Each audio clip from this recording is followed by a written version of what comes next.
নমস্কার, আমি দেবযানী। আজকে বানাবো এই প্রচণ্ড গরমে মন জোড়ানো আম পান্না। প্রথমে দুটো কাঁচা আম নিয়ে নেব। কাঁচা আম দুটোর মাথার দিকটা কেটে ফেলে দেব।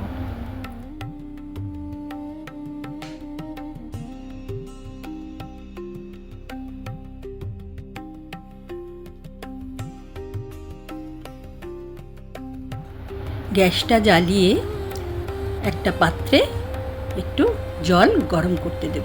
জলটা ফুটে উঠলে তার মধ্যে আম দুটো দিয়ে 20 থেকে 25 মিনিটের জন্য সিদ্ধ করতে দেব।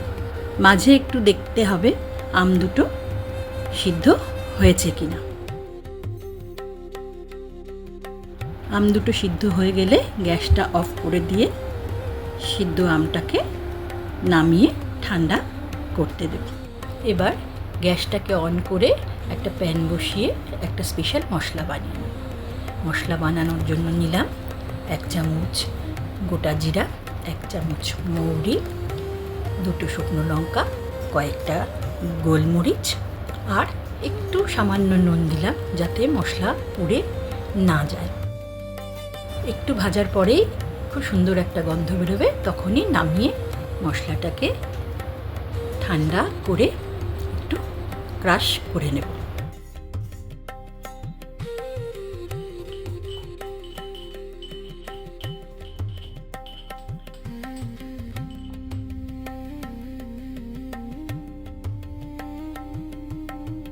এতক্ষণে আম দুটো ঠান্ডা হয়ে গেছে। এবার একটা ছুরির সাহায্যে মাঝখান থেকে কেটে খোসা ছাড়িয়ে নিয়ে আমের পাল্প বার করে নেব। আমের পাল্পগুলো বার করে মিক্সির মধ্যে দেব যাতে তার আঁশ না থাকে। মিক্সির মধ্যে দিয়ে তার মধ্যে দেব একটা কাঁচা লঙ্কা, এক টুকরো আদা, 1 চামচ বিট নুন, 1 চামচ চাট মশলা, 1 চামচ আমচুর পাউডার আর একটু জল দিয়ে একটা স্মুথ পেস্ট বানিয়ে নেব।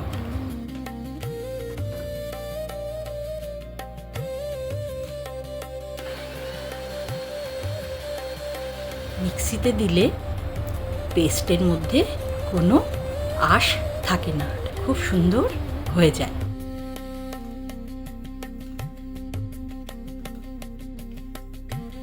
এবার গ্যাসটাকে অন করে একটা সুগার সিরাপ বানিয়ে নেব।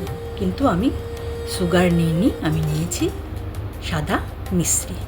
অল্প একটু জল দিয়ে মিশ্রির সিরাপটাকে বানিয়ে নেব। আস্তে আস্তে নাড়ালেই 5-10 মিনিট করলেই সিরাপটা রেডি হয়ে যাবে।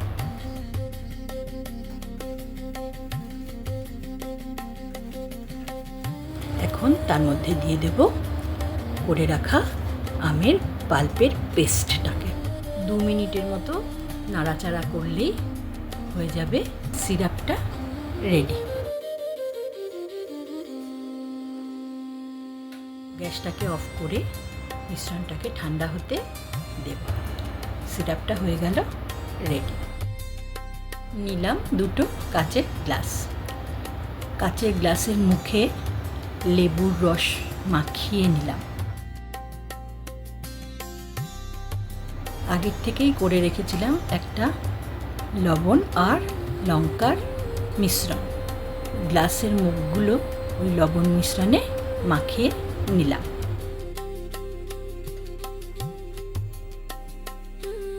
এগুলো পুরোটাই ডেকোরেশনের জন্য। এবার বরফ গ্লাসের মধ্যে দিয়ে দেব।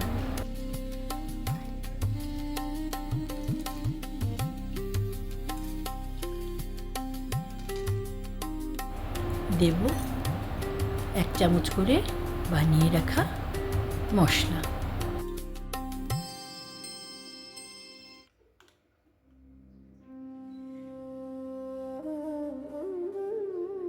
এবার দেব তার উপরে 2 চামচ করে সিরাপ।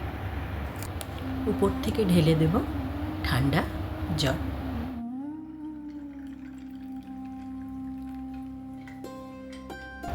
হয়ে যাবে আজকের আম পান্না। একটু ডেকোরেশন করে দিলাম লেবু আর পুদিনা পাতা দিয়ে।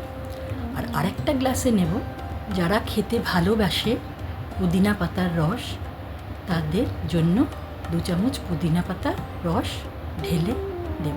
মিষ্টান্নের কালার দুটো গ্লাসে আলাদা আলাদা হয়ে যাবে, খেতেও আলাদা হবে, খুবই সুন্দর।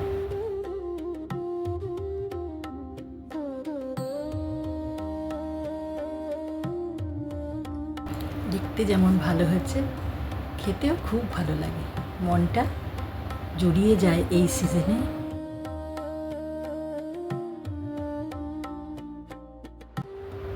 টেস্ট করলাম আমরা মা মেয়ে দুজন।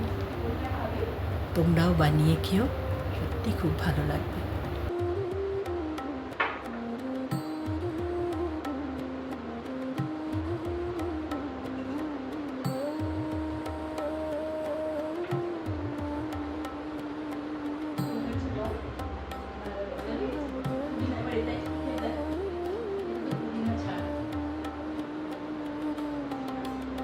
সত্যি খুব ভালো হয়েছে। আজকে তবে আসি, ভিডিওটা কেমন হলো আমাকে কমেন্টে জানিও। ভালো লাগলে লাইক, শেয়ার আর সাবস্ক্রাইব করে দিও। দেখা হবে পরের একটা ভিডিওতে।